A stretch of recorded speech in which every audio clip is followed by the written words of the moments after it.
Tokyo, Japan.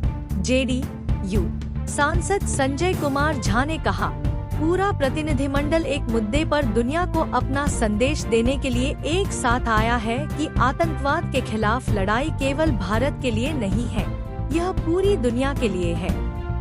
मैं यह पुष्टि करना चाहता हूँ कि जापान भारत का एक विशेष और रणनीतिक साझेदार है और दोनों देश लोकतंत्र और प्रेस की स्वतंत्रता जैसे समान मूल्यों से बंधे हैं। कल विदेश मंत्री और पूर्व प्रधानमंत्री के साथ हमारी बहुत ही उपयोगी बैठक हुई। हम अभी जापानी संसद के स्पीकर से मिले हैं। उन सभी ने जम्मू और कश्मीर में अप्रैल में हुई आतंकवादी घटना की निंदा की है और भारत के साथ एकजुटता व्यक्त की है। भारत इसके लिए जापान का बहुत आभारी है। दिल्ली भाजपा सांसद प्रवीण खंडेलवाल ने कहा, इस बार दिल्ली में बहुत अच्छी रामलीला होगी। 11 सदस्यों की कमेटी बनाई गई है और वह कमेटी सरकार के सभी विभागों से समन्वय स्थापित करके सौंप बनवाएगी। इससे रामलीला के आयोजन में किसी को परेशानी नहीं होगी। यह भी तय किया गया है कि दिल्ली में रामलीला महासंघ के नेतृत्व में रामायण पर एक रिसर्च सेंटर भी बनेगा ताकि भगवान राम पर शोध के साथ साथ लोगों को उनसे जुड़े कुछ अनजान पहलू भी पता चले। अयोध्या उत्तर प्रदेश के मुख्यमंत्री योगी आदित्यनाथ ने श्री राम जन्मभूमि मंदिर में पूजा अर्चना की। दिल्ली आंध्र प्रदेश के मुख्यमंत्री एन चंद्रबाबू नायडू ने केंद्रीय जल शक्ति मंत्री सीआर पाटिल से मुलाकात की।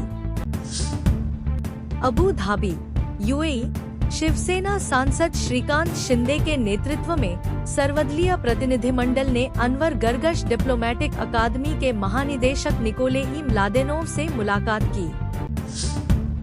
मंडी हिमाचल प्रदेश विधानसभा में विपक्ष के नेता जयराम ठाकुर ने एचपीपीसीएल इंजीनियर विमल नेगी की मौत के मामले पर कहा, इस घटना पर हिमाचल प्रदेश के सभी लोग चिंतित थे।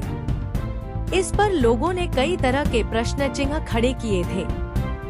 जब विमल नेगी एचपीपीसीएल इंजीनियर गुम हुए थे, उस समय विधानसभा का सत्र चल रहा था। उस समय हमने कहा था कि उनके परिवार के लोग बहुत चिंतित हैं और सरकार उन्हें ढूंढने का प्रयास करे। 10 दिन बाद उनका शव बरामद किया गया। ऐसी स्थिति में सभी लोगों ने सीबीआई जांच की मांग की। चंडीगढ़ पंजाब के मुख्यमंत्री भगवंत मान ने पंजाब कैबिनेट बैठक की अध्यक्षता की। तमिलनाडु के मुख्यमंत्री एमके स्टालिन दिल्ली पहुंचे।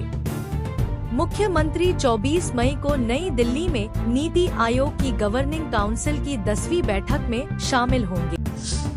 पटना राजद नेता तेजस्वी यादव के बयान पर जेडीयू नेता नीरज कुमार ने कहा, तेजस्वी यादव कानून व्यवस्था पर सवाल खड़े करते हैं, लेकिन उनकी पार्टी के विधायक रीतलाल यादव उनके आइकॉन हैं, जो इस समय जेल में हैं।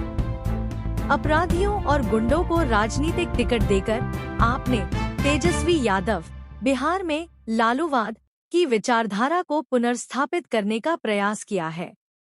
कानून का राज हमारी यूएसपी है और रहेगा। हैदराबाद तेलंगाना केंद्रीय मंत्री जी किशन रेड्डी ने कहा, भारतीय सशस्त्र बलों ने ऑपरेशन सिंदूर को सफल बनाया। पाकिस्तान में आतंकवादी स्थलों और मुख्यालयों को नष्ट कर दिया गया। पूरा देश एकजुट है और सशस्त्र बलों का समर्थन कर रहा है, जबकि कांग्रेस पार्टी सबूत मांग रही है। राहुल गांधी और कांग्रेस पाकिस्तान के सुर में बोल रहे हैं। श्रीनगर जम्मू कश्मीर के मुख्यमंत्री उमर अब्दुल्ला ने कांग्रेस सांसद और लोकसभा में नेता प्रतिपक्ष राहुल गांधी के पुंछ दौरे पर कहा, अच्छी बात है कि वे राहुल गांधी आ रहे हैं। वे लोगों से मिलेंगे और हमदर्दी जाहिर करेंगे। मैं तृणमूल कांग्रेस का आभार व्यक्त करता हूं कि सबसे पहले शुरुआत उन्होंने की। उनके 5 सदस्य यहां जम्मू कश्मीर आए। उनका आना और लोगों की बात सुनना। उज्जैन मध्य प्रदेश एसीपी नितेश भार्गव ने कहा, उज्जैन विकास प्राधिकरण ने अतिक्रमण के लिए 2 घरों की पहचान की है। क्षेत्र में शांति सुनिश्चित करने के लिए पर्याप्त सुरक्षा तैनात की गई है। उज्जैन, मध्य प्रदेश। कड़ी सुरक्षा के बीच जिला प्रशासन ने बेगम बाग कॉलोनी में अवैध अतिक्रमण हटाने के लिए अभियान चलाया। महसाणा, धरोई एडवेंचर फेस्ट के उद्घाटन पर गुजरात के मुख्यमंत्री भूपेंद्र पटेल प्रतिभागियों से बातचीत की। अयोध्या, उत्तर प्रदेश के मुख्यमंत्री योगी आदित्यनाथ ने अयोध्या के श्री हनुमान गढ़ी मंदिर में श्री हनुमत कथा मंडपम का उद्घाटन किया। उत्तर प्रदेश के मुख्यमंत्री योगी आदित्यनाथ ने कहा, मैं श्री हनुमान गढ़ी मंदिर के पीठासीन और सभी पदों से जुड़े हुए संतों का अभिनंदन करता हूँ, जिन्होंने एक एक पाई को बचाते हुए इस कथा मंडप के बारे में सोचा, क्योंकि अयोध्या धाम में अब जो भी आता है, कुछ जगहों पर जाने में वह कभी चूकता नहीं। श्री राम जन्मभूमि, श्री हनुमान गढ़ी में और सरयू नदी के घाट पर अक्सर इस बारे में चर्चा होती थी कि हनुमानगढ़ी का भी अपेक्षित विकास होना चाहिए। दिल्ली, सीमा सुरक्षा बल अलंकरण समारोह को संबोधित करते हुए केंद्रीय गृह मंत्री अमित शाह ने कहा, ऑपरेशन सिंदूर तब बना जब हमारे प्रधानमंत्री की दृढ़ राजनीतिक इच्छा शक्ति, हमारी खुफिया एजेंसियों की सटीक जानकारी और सेना की मारक क्षमता का अद्भुत प्रदर्शन एक साथ आए। जब ये तीनों एक साथ आए तो ऑपरेशन सिंदूर बना। हमारा देश कई दशकों से पाकिस्तान प्रायोजित आतंकवाद का सामना कर रहा है। पाकिस्तान ने कई बड़ी घटनाओं को सालों से अंजाम दिया, लेकिन उसे माकूल जवाब नहीं दिया गया।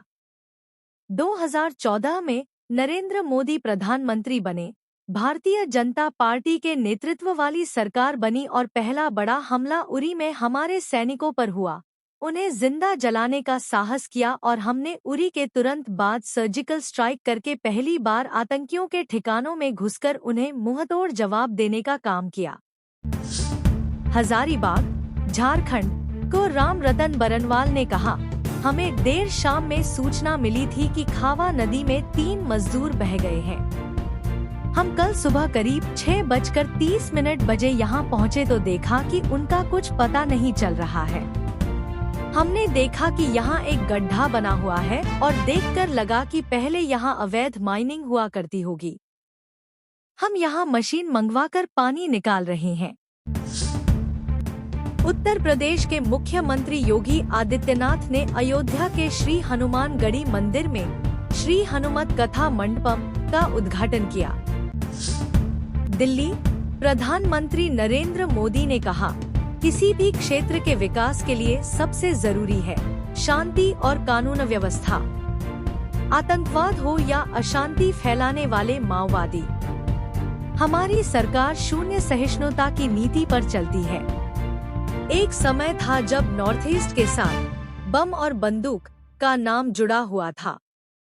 इसका बहुत बड़ा नुकसान वहां के युवाओं को उठाना पड़ता था। उनके हाथों से अनगिनत मौके निकल गए। हमारा ध्यान नॉर्थ ईस्ट के युवाओं के भविष्य पर है, इसलिए हमने एक के बाद एक शांति समझौते किए, युवाओं को विकास की मुख्य धारा में आने का अवसर दिया।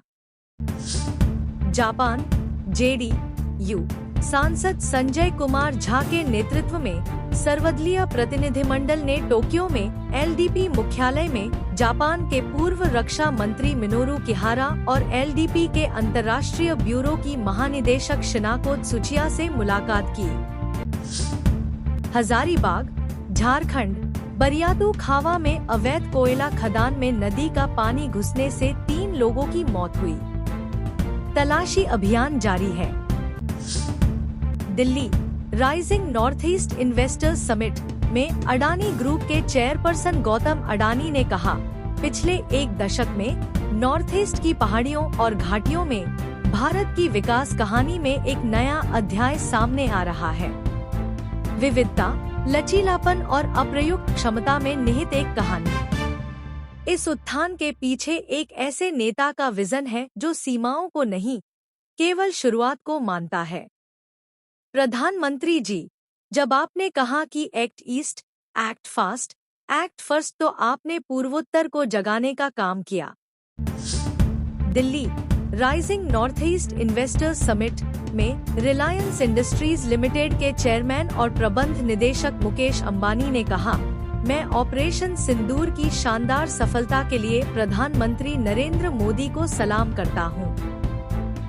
यह सफलता उनके दृढ़ संकल्प और हमारे सशस्त्र बलों की बेजोड़ बहादुरी का एक शानदार प्रमाण है।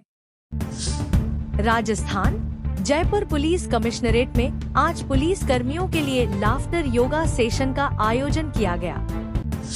मुंबई में आज सुबह हल्की बारिश के साथ मौसम में बदलाव महसूस किया गया।